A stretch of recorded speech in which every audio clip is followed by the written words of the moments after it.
শান্তি। Good morning, সবাইকে নমস্কার। আজ 4 জানুয়ারি 2026 সাল। আজকে আমাদের শ্রদ্ধেয় পরম পিতা পরমেশ্বর আমাদেরকে সুখ শান্তির ঝুলি নিয়ে এসেছেন আমাদেরকে ভরে দিতে।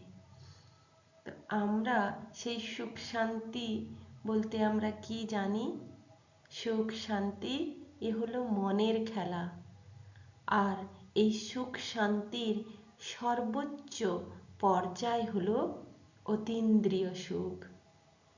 অতীন্দ্রিয় সুখ যিনি একবার অনুভব করেছেন তিনি জীবনে সব কিছু প্রাপ্ত করেছেন। সুখ শব্দটা শুনতে খুব ভালো লাগে। আমি সুখে আছি, শান্তিতে আছি, আনন্দে আছি। সেটারও স্টেজ আছে। কতটা সুখ? ক্ষণিকের জন্য সুখ না সদাকালের জন্য সুখ? আর এই সুখে মানুষ কখন উঠতে থাকে? সেই সুখের নাম হলো অতীন্দ্রিয় সুখ। আর অতীন্দ্রিয় সুখী হতে গেলে কিছু বিধি তো লাগবে। সেটার জন্য আগে নিজেকে জিতেন্দ্রিয় হতে হবে। তাই বাবা আজকে দুটো শব্দ খুব সুন্দর করে আমাদেরকে ব্যাখ্যা দিয়ে বুঝিয়েছেন যে অতীন্দ্রিয় ও জিতেন্দ্রিয় সুখের সন্ধান আমি তোমাদেরকে দিচ্ছি। তোমরা এই সুখে নিজেকে ডুবিয়ে নাও আর ডুবিয়ে নিজেকে ফেরেশতার মতো, পরীর মতো সব সময় উঠতে থাকো। তো চলুন আজ রবিবার অব্যক্ত মুরলির কিছু সারাংশ আমরা দেখি। জিতেন্দ্রিয়তা হলো সিঁড়ি আর অতীন্দ্রিয় সুখ হলো শিখর। সিঁড়ির এক এক ধাপ আমরা যখন উঠি তখন আমরা উঁচুতেই উঠতে থাকি। জিতেন্দ্রিয় হলো আহরণ, অতীন্দ্রিয় সুখ হলো আরাম। তাহলে আমাদেরকে আহরণ করতে হবে। আমাদের যে পঞ্চ ইন্দ্রিয় আছে সেই পঞ্চ ইন্দ্রিয় তথা চোখ, কান, নাক, জিভ আর ত্বক, এই ইন্দ্রিয়গুলোর উপরে যদি আমরা বিজয় প্রাপ্ত করি সেই হয় যোগী আর সেই হয় জিতেন্দ্রিয়। তাহলে এক একটা ইন্দ্রিয়ের উপর আমরা নিজেকে রেখে দেখব আমাদের কন্ট্রোলিং পাওয়ার কতটা রয়েছে। আমরা কিছু দেখলাম তাতে আমরা অস্থির হয়ে যাই না তো? কেউ আমাদের কিছু শোনালো তাতে আমরা বিচলিত হই না তো? হ্যাঁ, তো এইভাবে এক একটা ইন্দ্রিয়ের যে কাজ সেই কাজটা আমার ইচ্ছা অনুসারে হচ্ছে না অপরে সেটাকে নিয়ন্ত্রণ করছে? যদি আমার ইচ্ছা অনুযায়ী হয়, আমার ইন্দ্রিয়গুলো আমার নিয়ন্ত্রণে থাকে, তখনই আমি জিতেন্দ্রিয়। এটা হঠাৎ করে আসে না। তার জন্য বিধি নিয়ম মতো ইন্দ্রিয়গুলোকে শৃঙ্খলা শেখাতে হয়। আর যখন জিতেন্দ্রিয় হয়ে যাওয়া যায় তখন অতীন্দ্রিয় সুখের আরাম অনুভব করা যায়। সিঁড়ি ছাড়া শিখর নেই, সংযমই মুক্তির পথ। অতীন্দ্রিয় সুখ হঠাৎ আসে না। তার জন্য দ্বারপথ কি হলো? জিতেন্দ্রিয়তা। আমি যদি প্রথম জিতেন্দ্রিয় হই তবেই আমি অতীন্দ্রিয় সুখ অনুভব করব। আমরা ইন্দ্রিয়ের দ্বারা যা কিছু দেখি সেটা হলো ক্ষণস্থায়ী সুখ। আর জিতেন্দ্রিয় হচ্ছে আমাদেরকে স্থির করে, শান্ত করে, স্টেবিল মাইন্ডে নিয়ে রাখে। আর আত্মচেতনা যেটা হলো অতীন্দ্রিয় সুখ। আমি সবার ঊর্ধ্বে, আমি শরীরেরও ঊর্ধ্বে, অর্থাৎ আমি সেই পরম জ্যোতি, পরম পিতা ব্রহ্মাণ্ডের সেই স্বরূপ, আমিও জ্যোতিস্বরূপ। এই যে আত্মচেতনা, এই আত্মার নিজে গুণ, এটাই হলো অতীন্দ্রিয় সুখের চাবিকাঠি। জিতেন্দ্রিয় সুখ কি? যে ব্যক্তি ইন্দ্রিয়কে জয় করেছে, অতএব জিতেন্দ্রিয় সুখ হলো ইন্দ্রিয়ের সংযম থেকে জন্ম নেওয়া সুখ, শান্তি, স্থির সুখ। আমরা ইন্দ্রিয়ের দাসত্ব করছি না তো, ভোগ বিলাসে ডুবে নেই তো, আর সংযম, শৃঙ্খলা, বিবেকের আনন্দ, এটা কি অনুভব করি? যেমন উদাহরণ দেওয়া যেতে পারে লোভ দমন করে সৎ উপার্জনের তৃপ্তি। আমরা অসৎ পথে বা অল্প পরিশ্রমে যদি বেশি উপার্জন করা যায় সেই কথা ভাবি, কিন্তু যে ব্যক্তি দেখবেন সৎ পথে ইনকাম করে, সৎ পথে জীবনটাকে চালায়, তার ঘুমটা যেন সত্যি নির্মল আর পবিত্র হয়। ক্রোধ দমন করে সম্পর্কে শান্তি নিয়ে আসা, আর সংযমী জীবন থেকে আত্মসম্মান, নিজের আত্মসম্মানকে সব সময় যে ঘিরে রাখে, সেই হলো মানসিক ও নৈতিক সুখের অধিকারী। এই বৈশিষ্ট্য এবং উদাহরণের সাথে যদি আমরা নিজেদেরকে একবার চেকিং করি, আজকে বাবা চেকিং এর উপরে খুব করে জোর দিয়েছেন, তাই একবার নিজেদেরকে চেক করুন, আমি কি জিতেন্দ্রিয় সুখ অনুভব করছি? অতীন্দ্রিয় সুখ কি? ইন্দ্রিয়ের অতীত। আমি আর শরীর নই, চোখ নই, কান নই, মুখ নই, দেহ নই, কিছুই নই। আমি কে? আমি আত্মচেতনা।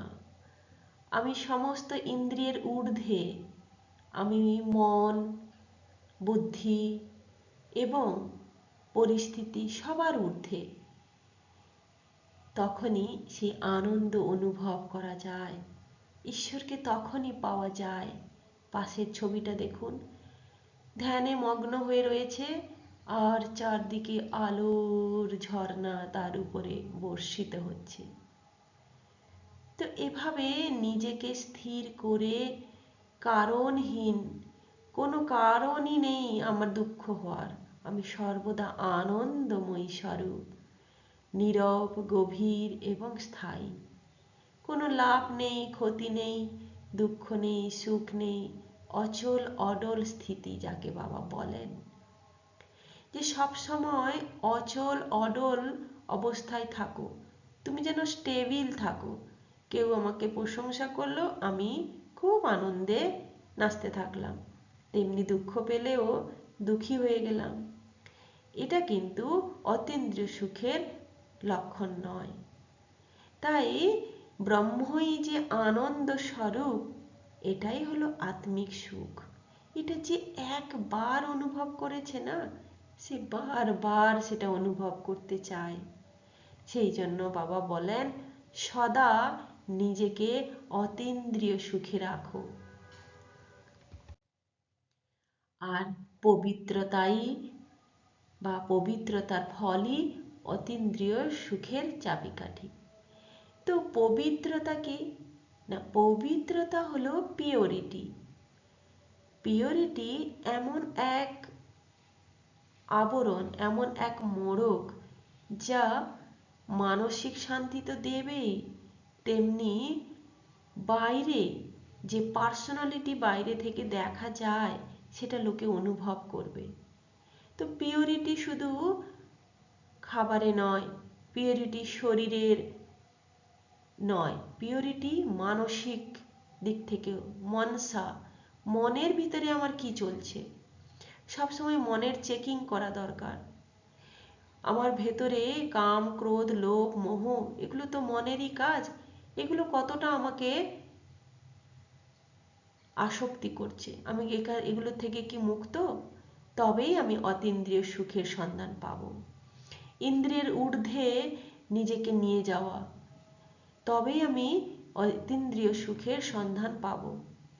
আমরা কি করি, খাবারের পছন্দ করি, কিন্তু একটু ভেবে দেখুন তো, শরীরের জন্য তো প্রোটিন দরকার, কার্বোহাইড্রেট দরকার, ফ্যাট দরকার, ভিটামিন দরকার, আর কিছু খনিজ লবণ দরকার।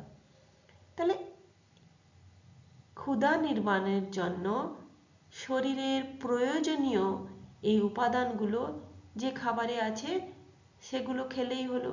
কিন্তু আমরা কি করি, জিভের গোলামি করি, সব জিনিসের টেস্ট খুঁজি, এবং যে জিনিসে সব কিছু আছে, সব উপাদান আছে, একটা জিনিস খেলেই হবে, কিন্তু কি করি আমরা, অনেক কিছু চাই। কেউ দেখবেন একটা মিষ্টি খেলেই যে মিষ্টির স্বাদ, সে মনে হয় শান্ত হলো না, সে আরও বেশ কয়েকটা মিষ্টি খেয়ে ফেলছে। তাহলে ভাবুন কতটা আসক্তি রয়েছে। তখন সে কিন্তু ইন্দ্রিয়ের ঊর্ধ্বে উঠতে পারে না। ঈশ্বরের সান্নিধ্য লাভ করা একটু কঠিন কাজ। তাই নির্মল পবিত্র চিন্তাধারা, সব কিছুতে সহজ যোগী হওয়া। আমি একদম সহজ সরল নির্মল চিত্তের অধিকারী, তবেই আমি ঈশ্বরকে পেতে পারি। স্থায়ী তৃপ্তিকে নিজের কাছে রাখা, পবিত্র জীবনযাপনের মাধ্যমে যে শান্তি অর্জিত হয় না, তাই হলো চিরস্থায়ী এবং গভীর। তাহলে পবিত্রতা হলো একটি বীজের মতো। পাশের ছবিটা দেখুন, একটি বীজ যেমন পূর্ণ গাছকে বিকশিত করে, তেমনি পবিত্রতা আমাদের মনের একটি বড় সংকল্প, মনের বড় একটি সংকল্প, যেটা আমাদের পুরো জীবনকে বিকশিত করে। এই সংকল্পকে নিয়ে আনন্দ ও জাগতিক যত সীমাবদ্ধতা আছে তাকে ছাড়িয়ে যেতে পারে। কিভাবে সম্ভব? মানসিক ও আধ্যাত্মিক শুদ্ধিকরণ।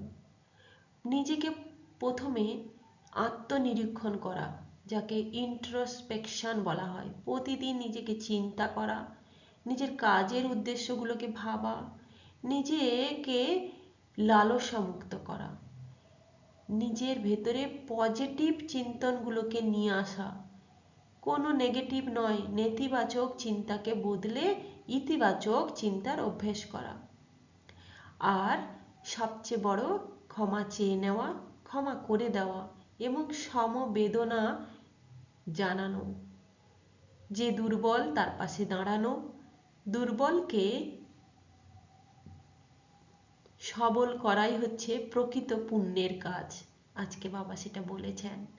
নিয়মিত আধ্যাত্মিক অনুশীলন করা, অর্থাৎ অতীন্দ্রিয় ধ্যানে যাওয়ার জন্য সব সময় আধ্যাত্মিক যে জ্ঞানগুলো আছে, পদ্ধতিগুলো আছে, যেগুলোকে আমরা মেডিটেশন বলি, রাজযোগ বলি, সেগুলোকে প্রতিনিয়ত পালন করা, অভ্যেস করা যাকে বলে। আর সবচেয়ে বড় বিষয়, অতীত আর ভবিষ্যৎ দুটো জিনিসে ফুল স্টপ লাগানো। বাবা আজকে বলেছেন ফুল স্টপ লাগানো অভ্যেস করতে। আমরা অতীত নিয়ে ভীষণ ভাবি, ভবিষ্যৎ নিয়েও ভাবি না, বর্তমান মুহূর্তে বাঁচা। নিঃস্বার্থ সেবা ও আচরণ। আমরা যা কিছু সেবা করি বিনিময়ে কিছু পাওয়ার জন্য, তাতে কি হয়, যদি আমাদের ইচ্ছা অনুসারে ফল না হয় তাতে আমরা দুঃখ পাই। সেই জন্য নিজেদেরকে নিঃস্বার্থ সেবায় নিজেকে নিয়োগ করা, আর ঈশ্বরের প্রতি সমর্পণ। সর্বোপরি পবিত্রতা হলো আয়না পরিষ্কারের মতো। তো পরিষ্কার আয়নায় যতটা আমরা নিজেদেরকে ভালো করে দেখতে পারি, অতীন্দ্রিয় সুখ পেতে গেলে নিজেকে ওই ঝকঝকে আয়নায় পবিত্রতা যেন প্রস্ফুটিত হয়, তবেই আমরা ধীরে ধীরে একজন মানুষ থেকে জাগতিক সীমা ছাড়িয়ে চিরন্তন আনন্দের অধিকারী হতে পারব, যাকে অতীন্দ্রিয় সুখ বা অতীন্দ্রিয় সুখী মানুষ বলা যাবে। আজকে এটুকুই। ওম শান্তি।